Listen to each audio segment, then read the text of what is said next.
Alors bonsoir à tous. Je fais une vidéo en réponse à Amadou Conté, qui a eu l'amabilité de répondre à mon exposé que j'ai fait par rapport au planning familial. Je te remercie déjà d'avoir pris le temps d'exposer ton idée, hein, ton point de vue. Voilà, je pense qu'on est d'accord. On est d'accord qu'il y a une évolution, et ça fait plaisir à entendre que tu sois d'accord avec moi, qu'il y a une évolution au niveau du planning, il y a moins d'enfants.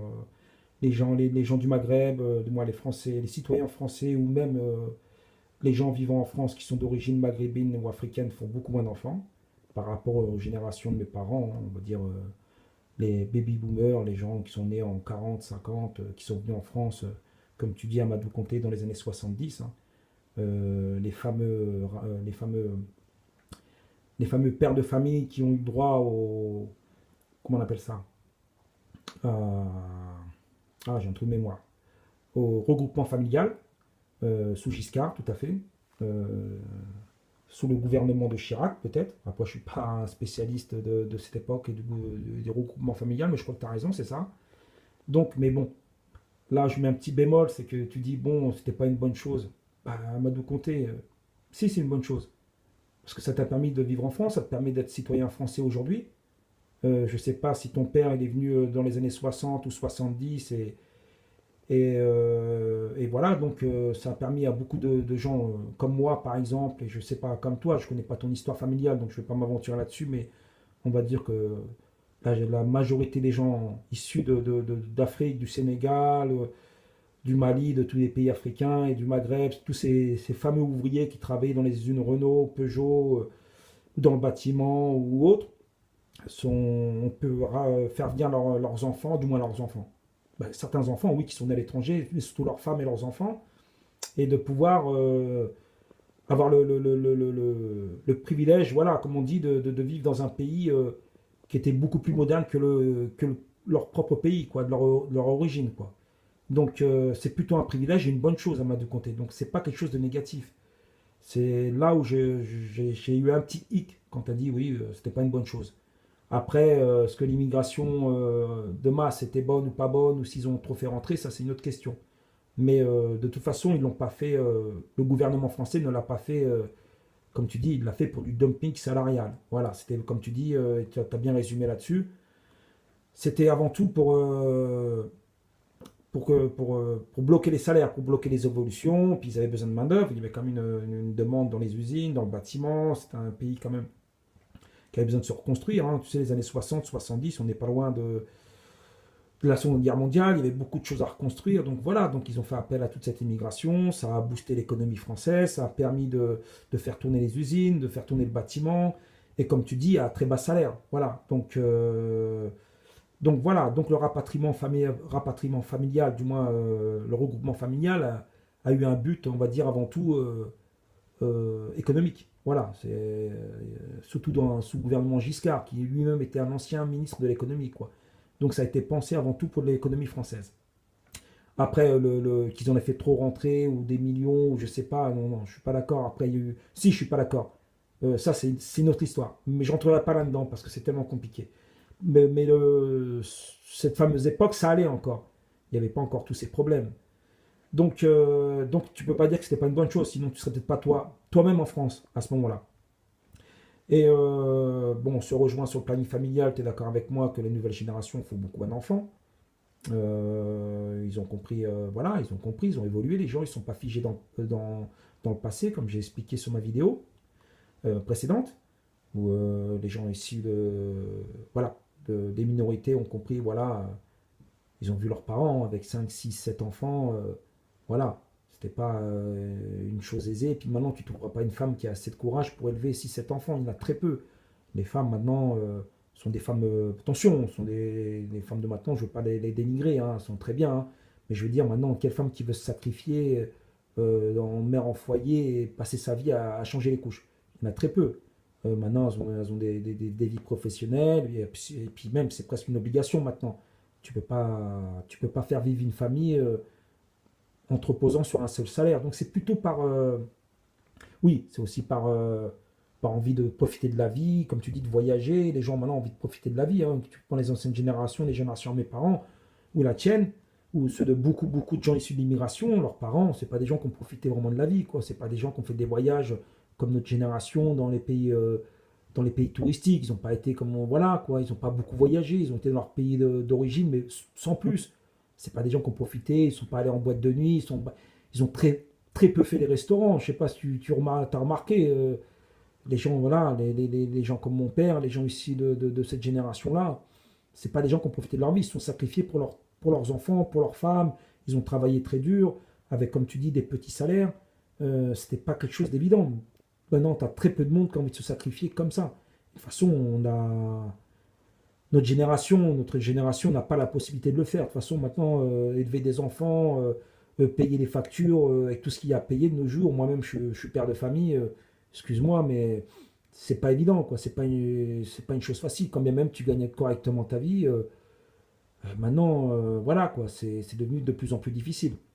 Donc, très peu de gens vont s'aventurer à faire beaucoup d'enfants, quoi. Et très peu de femmes veulent accepter ce rôle-là, quoi, de mère vraiment exclusivement foyer, quoi.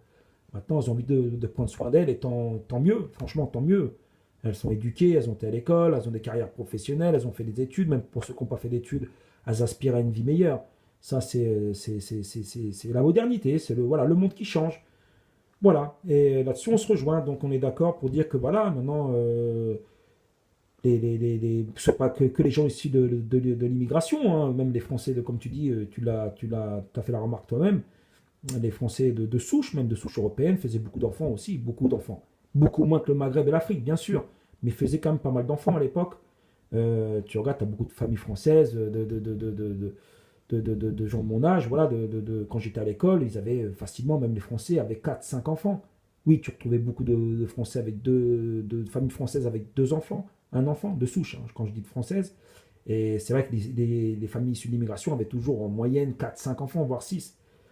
Mais voilà, donc même les Français de souche, hein, de plusieurs générations, eux aussi avaient beaucoup plus d'enfants. Donc c'est une évolution, ça. C'est l'évolution naturelle, quoi. C'est un phénomène mondial, on va dire. Même en Afrique, même dans les pays du Maghreb. Voilà, moi je vais régulièrement en Algérie.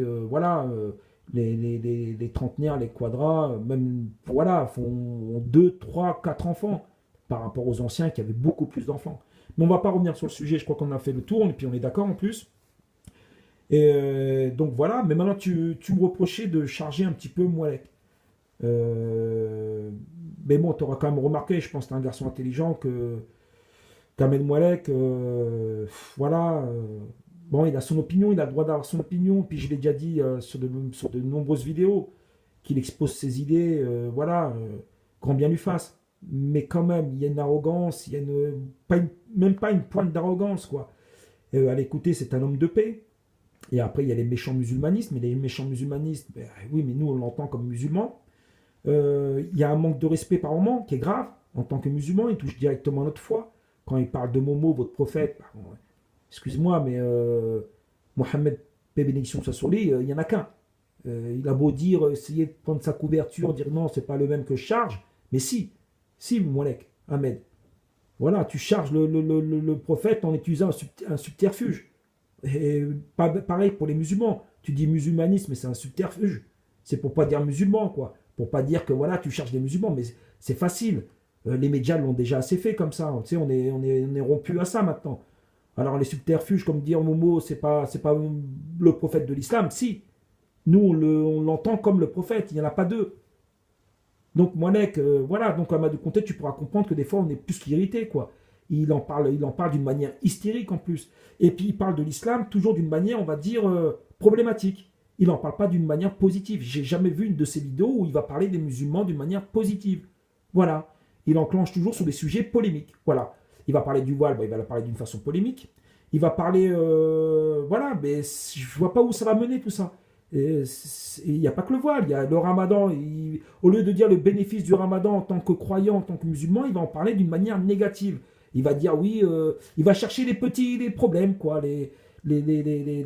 soi-disant les prêches comment on appelle ça, d'imams dans les mosquées qui poussent les gens à faire le ramadan, même s'ils en sont incapables au niveau de la santé, ou parce que c'est des femmes enceintes.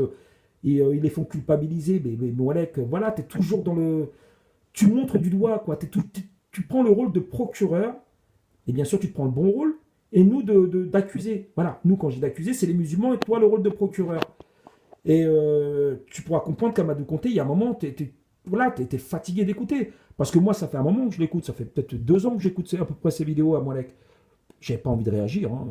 Franchement, s'il en faisait une de temps en temps, j'aurais même jamais réagi, quoi. Mais c'est le côté quotidien matraquage, quoi. Et, euh, et il prend le sujet d'une manière vraiment psychogène, c'est-à-dire c'est toujours d'une manière problématique.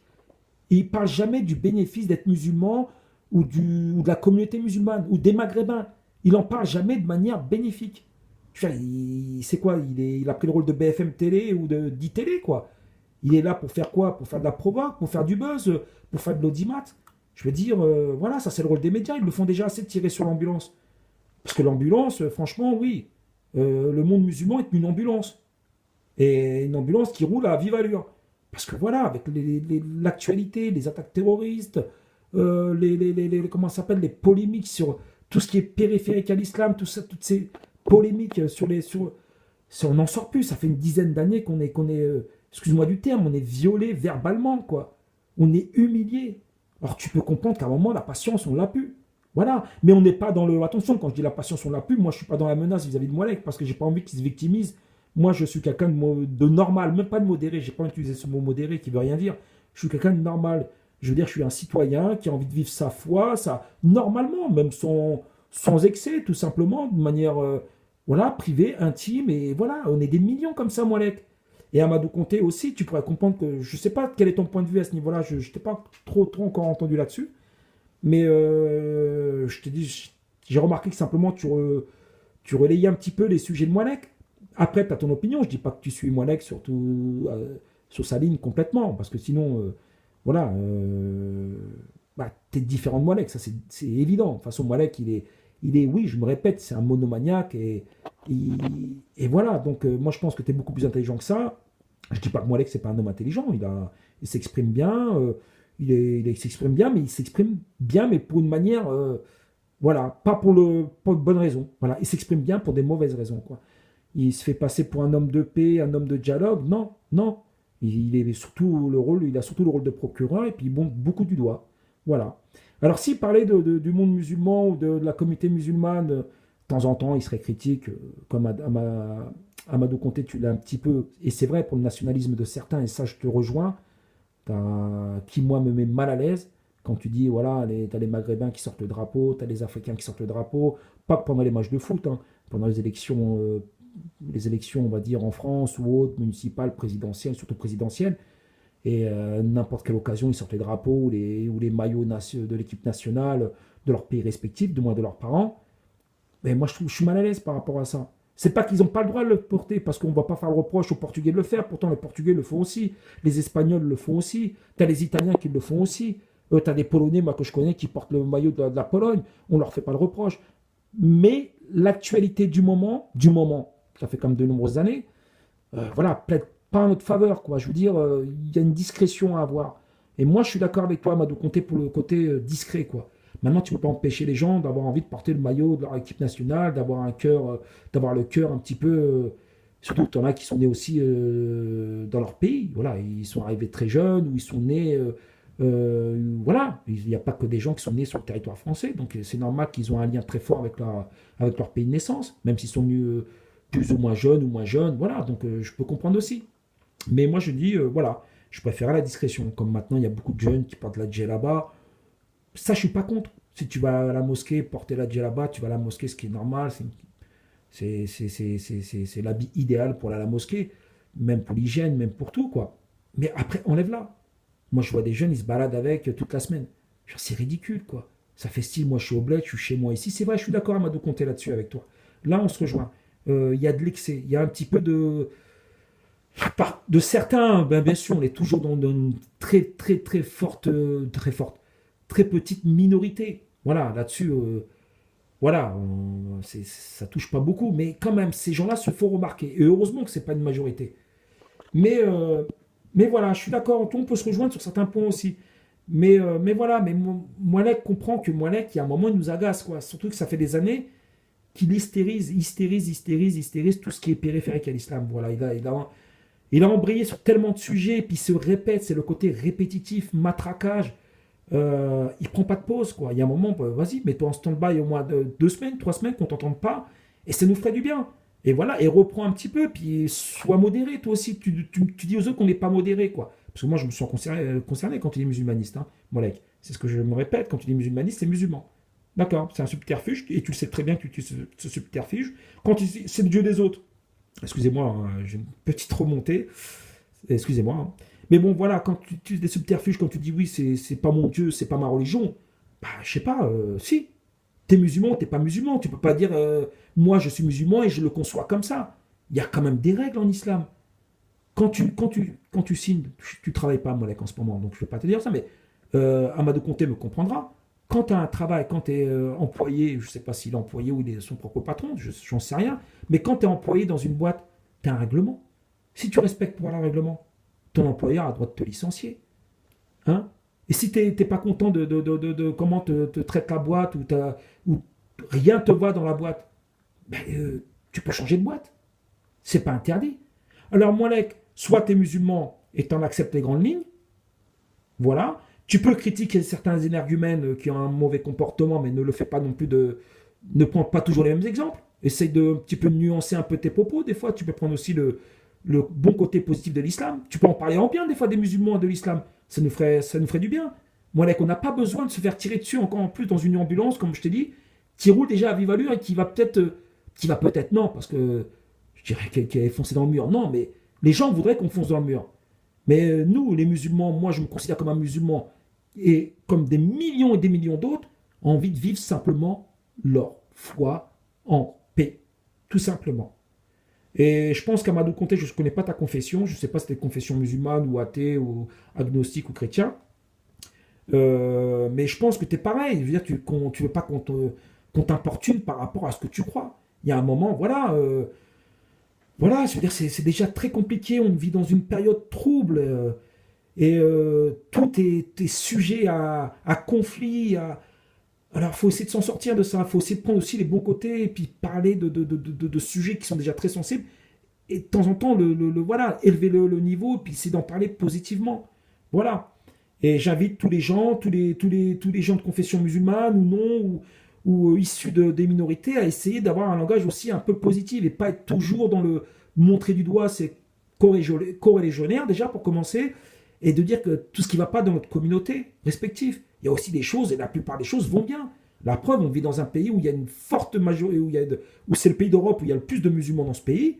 Il y a eu des attentats, bien sûr, c'est pas rose, mais je veux dire, les gens ont vécu des années, des années, des années sans qu'on entende des attentats en France, paisiblement, à part les problèmes sociaux dans les banlieues, bon, ce qui n'a rien à voir avec la religion. On ne va pas non plus tout mettre dans la religion. Il y a eu des problèmes sociaux, surtout c'était des problèmes de précarité, de travail. Ça ne faut pas non plus, parce qu'ils sont de confession musulmane, la plupart sont de confession musulmane, qu'on va dire que c'est à cause de l'islam. Il ne faut pas non plus tout mettre sur le dos de l'islam. Et je reviens sur ton affirmation qu'il y avait beaucoup dans les prisons, c'était une forte majorité de gens issus de l'immigration. Ça, je suis d'accord avec toi, on ne peut pas nier l'évidence. Même si en France, on n'a pas le droit de communautariser comment on appelle ça, les sondages. Mais oui, c'est vrai, oui, c'est évident. Oui, comment t'expliquer ça? Moi, je ne suis pas sociologue. Tout ce que je sais, c'est que forcément, on est des... On peut pas, je ne veux pas essayer de faire la victime, chercher toujours des excuses, mais c'est vrai qu'on est aussi, voilà, les minorités sont les populations les plus fragiles d'un pays. Voilà, quand tu vas en Angleterre, ce sera une autre, ou dans les pays, dans les autres pays européens, ce sera toujours les minorités où tu retrouveras plus en prison. Soit dans les États-Unis, c'est soit les Mexicains, soit les Afro-Américains. Tu vas dans les pays, en France, en l'occurrence, c'est le Maghreb et l'Afrique. Voilà, moi, je ne peux pas te dire pourquoi, du comment, je ne suis pas sociologue, je n'ai pas la prétention.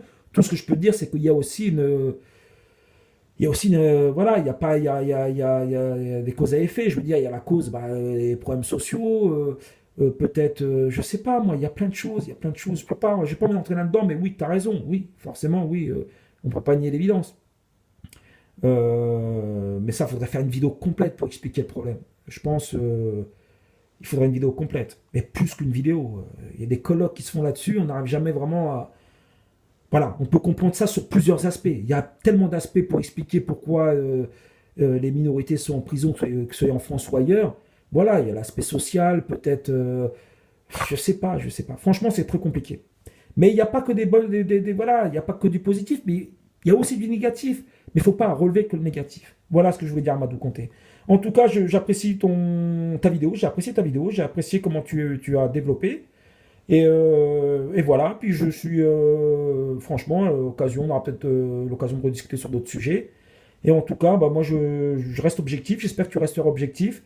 Et en tout cas, je suis content de t'avoir entendu dire que tu me rejoignais sur le fait que maintenant on fait moins d'enfants, qu'on les éduque mieux, oui, certainement, parce que bon, on a plus de temps pour les enfants, et c'est vrai, forcément, quand on a des familles plus nombreuses avec plus d'enfants, c'est beaucoup plus dur à encadrer, donc il y a une évolution. Et pour revenir à moi-là, bon, je t'ai expliqué, je ne vais pas revenir là-dessus, je te l'ai encore dit sur cette vidéo, et il y a beaucoup de choses où on peut se rejoindre, voilà. Mais moi, j'ai envie aussi de parler du positif, pas que du négatif, voilà, et pas jouer surtout le procureur. Donc, bah, Madou Conté, à bientôt. Et je te mets pas dans la même catégorie que Moalek, hein. C'est pour ça que je te parle avec plus de courtoisie, quoi. Et voilà. Donc, voilà. Donc, à bientôt. Merci d'avoir entendu ma vidéo. Puis, si vous voulez réagir, réagissez. Et à Madou Conté, à bientôt. Merci.